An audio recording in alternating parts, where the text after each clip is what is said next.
Sabe, a imagem clássica da criação de um grande sucesso musical sempre carregou um peso quase artesanal, né? Com certeza. Aquela coisa de passar meses trancado num estúdio, Exatamente. acordes sendo testados ali até a exaustão, madrugadas a fio de gravação, sabe? Aquela busca dolorosa pela mixagem perfeita. Mas hoje, esse estúdio suado foi reduzido a uma simples, tipo, caixa de texto em branco na tela de um computador. Pois é, digitar música pop animada com vocais suaves e clicar num botão gera, sei lá, em meros 5 segundos, uma faixa completa e masterizada. E pronta para o mercado. Exato. Bom, este é o The Deep Dive, certo? Vamos desvendar isso, porque a nossa análise de hoje esmiuça um choque monumental documentado nas nossas fontes, a colisão frontal entre a inteligência artificial, a clonagem de vozes e os direitos autorais. Que é um campo minado hoje em dia. Um campo minado absoluto.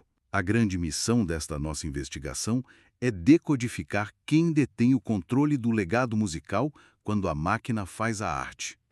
E olha, o essencial para ancorar essa discussão é tirar a inteligência artificial do campo da ficção científica, sabe? Aquela coisa de futuro distante. Sim, já é realidade. Totalmente. O material que a gente analisou demonstra que os algoritmos já gerenciam o presente. Eles estão na composição, na produção pesada e operando silenciosamente os algoritmos de recomendação de plataformas como o YouTube e TikTok. É uma orquestração do consumo em massa, né? E sem que exista quase nenhuma percepção pública disso. Nenhuma. A tecnologia dita o que toca.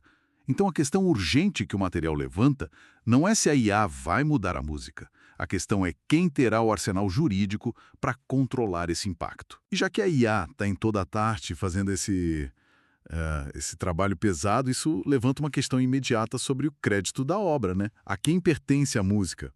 E isso me faz pensar numa situação do cotidiano. Lá vem as suas analogias. Assim, mas pensa comigo. Imagina uma pessoa entrando numa cafeteria moderna. Ela se aproxima daquelas máquinas gigantes de expresso e aperta um botão escrito cappuccino. Certo. A máquina moe o grão, aquece a água, vaporiza o leite e entrega a bebida perfeita. Apertar esse botão não transforma ninguém num barista experiente. De forma alguma. Então, o que tudo isso significa para quem está operando a ferramenta? Digitar um comando de texto num gerador de áudio faz dessa pessoa um compositor?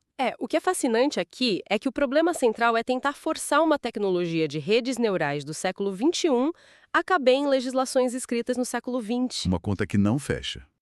sabe? Uhum. Requer criatividade humana genuína e intenção artística para conceder alguma proteção legal. Entendi. Porque uma máquina, aos olhos da lei, não tem personalidade jurídica, certo? Exato. Um algoritmo não assina contrato, não sofre processo por danos morais, não abre conta bancária para receber royalties. Apenas entidades humanas ou corporativas podem ser titulares de direitos. Isso mesmo. Mas, na prática, o dinheiro está fluindo, a gente sabe disso. Plataformas inteiras estão repletas de faixas geradas por IA que acumulam milhões de reproduções e geram lucro diário. Se a lei ignora a máquina, como o mercado resolve quem fica com o dinheiro? O mercado operou criando uma zona cinzenta provisória, né? Atualmente, o entendimento comercial tende a favorecer quem operou a ferramenta. O barista do software. Isso, partindo da premissa de que houve uma curadoria humana substancial ali. Tipo, se a pessoa refinou o comando várias vezes, ajustou as frequências no software, fez toda a lapidação da faixa, ela acaba ganhando uma aura de autoria por ter direcionado o processo. Tá, mas isso é quando tem intervenção humana. E quando não tem? Aí é que o conflito jurídico real explode, quando a máquina gera a obra de forma completamente autônoma. Ou, pior ainda, quando fica provado que o modelo matemático só entregou aquele resultado perfeito porque foi alimentado com o trabalho de artistas humanos e isso sem nenhuma autorização. Nossa, e essa questão da alimentação do modelo, do treinamento, nos leva direto ao epicentro da polêmica global sobre o assunto, que é a extração de dados sem consentimento. O famoso data scraping. Exato. E isso me faz pensar em outra analogia para ilustrar a gravidade. Imagina uma empresa de tecnologia inventando um robô com capacidade de leitura ultra rápida. Uhum. Durante a madrugada, esse robô arromba as portas da maior biblioteca do mundo. Ele devora todos os livros ali presentes. Romances, biografias, suspenses, todos protegidos por direitos autorais. Certo. No dia seguinte, esse robô imprime milhares de best-sellers próprios, que na verdade são uma mistura matemática do estilo de todos os autores originais. A empresa lança os livros, ganha milhões e não paga um centavo aos escritores originais. É o roubo perfeito. Sim. Como as gigantes da tecnologia conseguem justificar que isso não seja tratado imediatamente como roubo? A mecânica que as fontes detalham opera exatamente sob essa lógica. Essas empresas gigantes estão enfrentando litígios em múltiplos continentes justamente por esse processo de raspagem. Porque a máquina não ouve a música como a gente, né? Não, ela fragmenta. Ela transforma os arquivos de áudio em dados puros. Ela separa os padrões de bateria, as frequências de um solo de guitarra, a cadência vocal. Tudo vira representação matemática. E essa ingestão massiva ocorreu totalmente à revelia da indústria musical. Ninguém pediu permissão. Ninguém. E o que é assustador é como eles se defendem. Pois é, eu não entendo como os advogados sustentam isso. A justificativa que aparece muito na nossa pesquisa é a de que a IA estaria apenas se inspirando. Sim, o argumento da inspiração. Tipo, da mesma forma que um músico passa a vida ouvindo João Gilberto para depois compor sua própria bossa nova. Eles se apoiam muito na doutrina jurídica do uso justo, o fair use, né? Como isso para em pé num tribunal? O argumento corporativo baseia-se no conceito de uso transformativo, que é o coração do fair use, lá na lei norte-americana, por exemplo. Tá. A defesa alega que o algoritmo não está armazenando cópias de arquivos MP3 para distribuir de graça. Ah, entendi. O que o modelo faz é extrair parâmetros estatísticos. Ele aprende a correlação entre uma nota e outra. Então, a gigante da tecnologia diz para o juiz que a máquina criou um entendimento abstrato sobre o que é uma música pop e que o resultado gerado é tipo algo inteiramente novo. E que, em teoria, não substitui a obra original no mercado. Essa é a alegação deles. Só que o mercado prova o oposto o tempo todo. Essa falha gigante desse argumento transformativo. Totalmente. Se a utilidade comercial do algoritmo só existe porque ele extraiu o conhecimento da obra criativa de humanos, a economia real entra em colapso sem remuneração. Se a máquina gera uma faixa de jazz perfeita, que passa a ser usada em vídeos comerciais no lugar de uma faixa de um músico real... Ela está substituindo o autor no mercado, sim. Exatamente, ela tira o ganha-pão do músico. E essa é a espinha dorsal dos processos movidos por detentores de direitos. A questão não é proibir a análise de dados, mas sim exigir o licenciamento prévio. Claro. Se a matéria-prima que calibra a rede neural sabe que dá ao algoritmo a capacidade de gerar produtos comerciais... Se isso tem donos... Esses donos precisam integrar a cadeia de monetização. É o princípio mais básico da economia intelectual, né? Perfeito. Só que o cenário ganha contornos de filme de terror quando a gente percebe que o treinamento não se restringe a copiar um gênero abstrato, tipo a batida de um samba. Aqui é que a coisa fica realmente interessante e assustadora. Porque o perigo atinge o grau máximo quando a tecnologia rouba a própria identidade física de um artista. A guerra das vozes sintéticas. Isso. A pesquisa detalha isso extensivamente. Hoje, qualquer computador doméstico consegue clonar a voz de um artista global e fazê-lo cantar letras absurdas que ele jamais gravaria. Como a tecnologia consegue roubar algo tão biológico quanto a voz com essa precisão matemática? O processo de clonagem vocal é um triunfo assustador da engenharia reversa de áudio. A voz humana possui assinaturas únicas, que a gente chama de formantes. Formantes. Isso. São as frequências de ressonância determinadas pela anatomia de cada indivíduo. O tamanho da cavidade nasal, o formato da garganta, o atrito nas cordas vocais. Cada pessoa tem a sua. Exato. O modelo de inteligência artificial mapeia essas características e transforma tudo em dados vetoriais. Nossa! E a partir desse mapeamento, qualquer nova gravação de áudio inserida no sistema pode ser envelopada com essa assinatura física digital. Ou seja, a voz deixa de ser som e vira uma máscara matemática perfeitamente aplicável a qualquer conteúdo. Perfeitamente. Isso abre um abismo jurídico porque a voz não é apenas um instrumento de trabalho. A voz carrega o reconhecimento público da pessoa. É o que gera conexão emocional com o fã, né? Sim, é a marca registrada. Quando um clone vocal é usado para vender um produto fraudulento ou para criar uma faixa ofensiva, isso ultrapassa de longe a questão básica dos direitos autorais sobre uma composição. Transcende completamente o direito autoral. A gente entra no campo dos direitos da personalidade e da imagem. E dos direitos morais, né? Exato. Os direitos morais garantem que uma pessoa decida como quer se apresentar ao mundo. Quando um software imita uma voz real indiscriminadamente, mesmo que a música de fundo seja inédita e livre de direitos, ocorre uma violação direta dos direitos conexos do intérprete e da dignidade da pessoa. É um uso parasitário. É exatamente isso. O modelo está utilizando um patrimônio de identidade intransferível para gerar engajamento ou lucro. E a grande tragédia dessa violação de identidade documentada nos arquivos é a assimetria do tempo. A lei é lenta por definição. Ela exige perícias, despachos, contestações, prazos longos. E a tecnologia não espera. Não espera. O algoritmo opera na velocidade de um clique. O dano de um clone vocal, tipo desinformação, ataques à reputação, monetização indevida por falsificadores, isso acontece e viraliza em 48 horas. O estrago já está feito. Exato. O fraudador enriquece e desaparece muito antes da primeira folha de um processo judicial ser impressa. Fica óbvio que o sistema de reparação tradicional falhou diante da velocidade da tecnologia. A constatação inevitável das fontes é que a prevenção tecnológica e contratual é a única via possível hoje.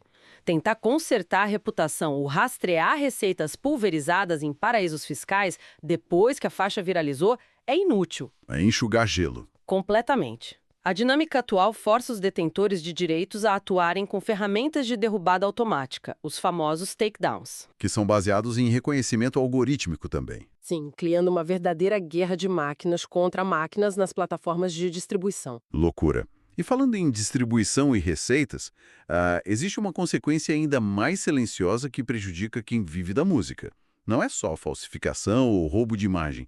Trata-se de uma corrupção ativa na matemática do streaming, que afeta a sustentabilidade de todo o ecossistema. O impacto econômico real. Sim.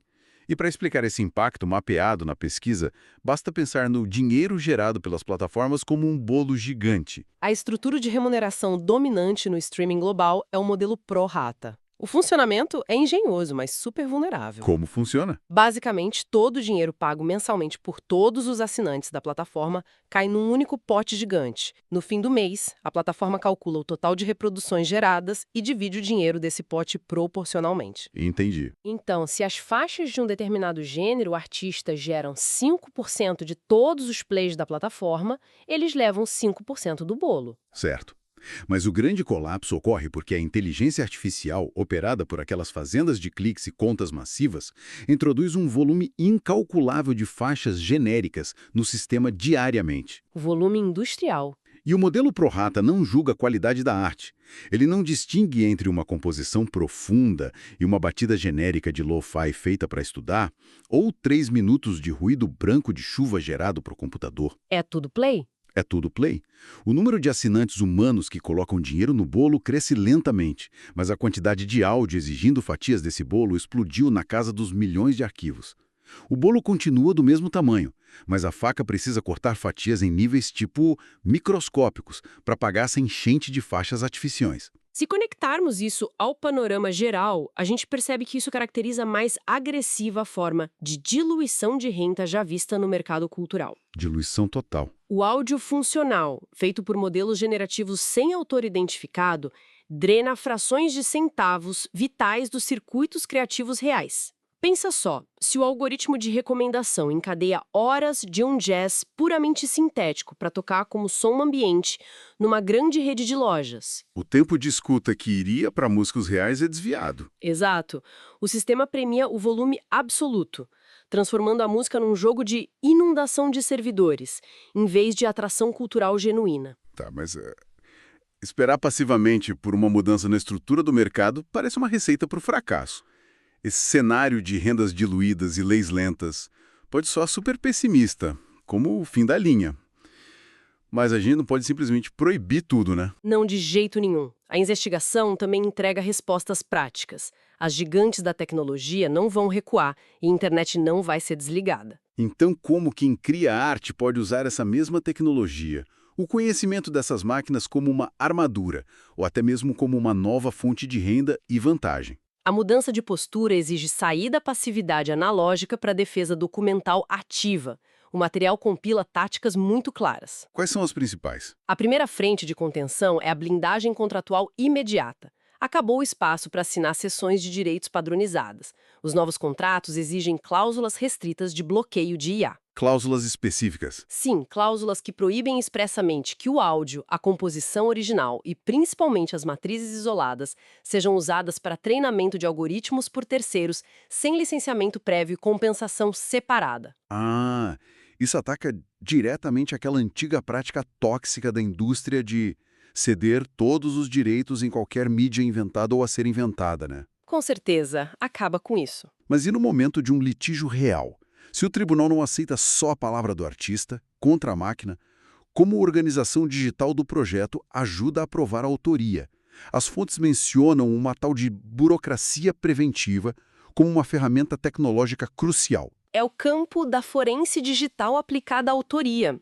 A questão é que a inteligência artificial atual entrega um produto final achatado. Como assim? Um arquivo de áudio estéril e imutável, sabe? Limpo. Já o criador humano possui o histórico caótico do processo. Ah, claro.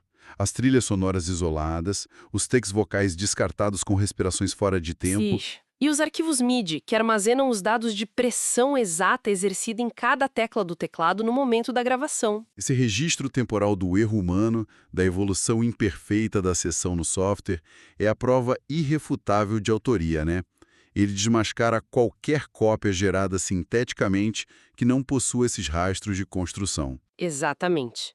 E a partir dessa fortaleza documental, de trilhas isoladas e contratos blendados, a transição para o uso proativo da ferramenta se torna possível. O licenciamento consciente e voluntário ganha espaço. Usar IA a favor do artista. Sim, a tecnologia de modelagem acústica não carrega bússola moral, ela apenas executa cálculos.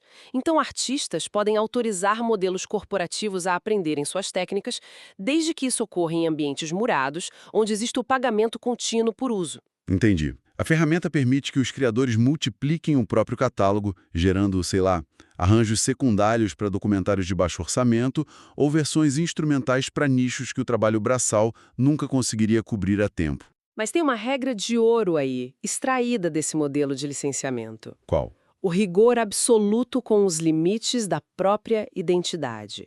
A voz nunca deve ser tratada como um plugin de efeito sonoro disponível para aluguel indiscriminado. Nossa, muito bem colocado. A seção do timbre deve possuir barreiras tecnológicas e geográficas severas em contrato.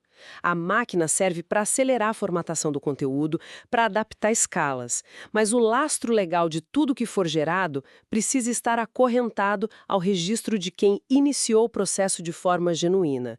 Quem terceiriza o controle da própria raiz criativa perde o poder de monopólio sobre a própria obra. Fica nítido que o empoderamento diante dessa revolução não vem da rejeição da tecnologia, mas sim da sofisticação jurídica.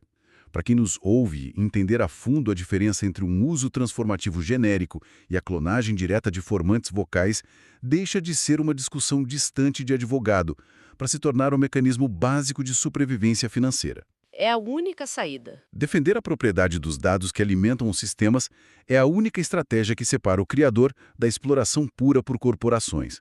A grande ameaça nunca foi a capacidade matemática de compor em 5 segundos.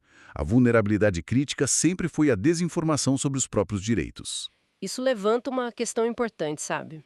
Essa estruturação legal inflexível, focada em dados limpos e contratos éticos, força uma reflexão que vai até além do conteúdo documentado nas fontes de hoje. Como assim? Todo o esforço de defesa do mercado baseia-se na proteção da imperfeição humana, certo? Certo. Mas basta projetar a capacidade computacional para a próxima década. O cenário aponta para o surgimento de estrelas globais inteiramente sintéticas. Uau! Entidades virtuais hiperrealistas, com vozes perfeitas geradas por difusão, que não sofrem exaustão física e dominam as paradas mundiais.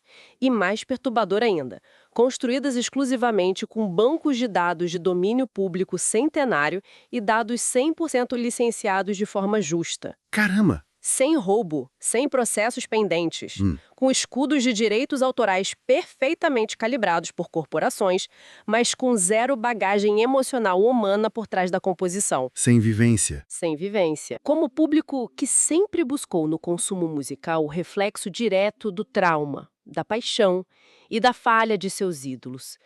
Como esse público vai canalizar sua adoração por uma perfeição acústica que nasceu puramente da colisão entre código e uma estrutura contratual irretocável? Nossa. É um paradoxo formidável que questiona a própria raiz psicológica do entretenimento. Se o suor e a vivência do estúdio forem completamente removidos, restando apenas o cálculo impecável protegido por advogados, o valor da arte passará por uma redefinição sísmica. Fica a reflexão para cada um sobre o que define o verdadeiro impacto do som que decide consumir. A evolução dos algoritmos continuará reescrevendo a indústria em tempo real, exigindo que a inteligência legal se adapte a uma velocidade ainda mais voraz do que as máquinas. Fica o meu muito obrigado a quem acompanhou este mergulho profundo. Até a nossa próxima investigação.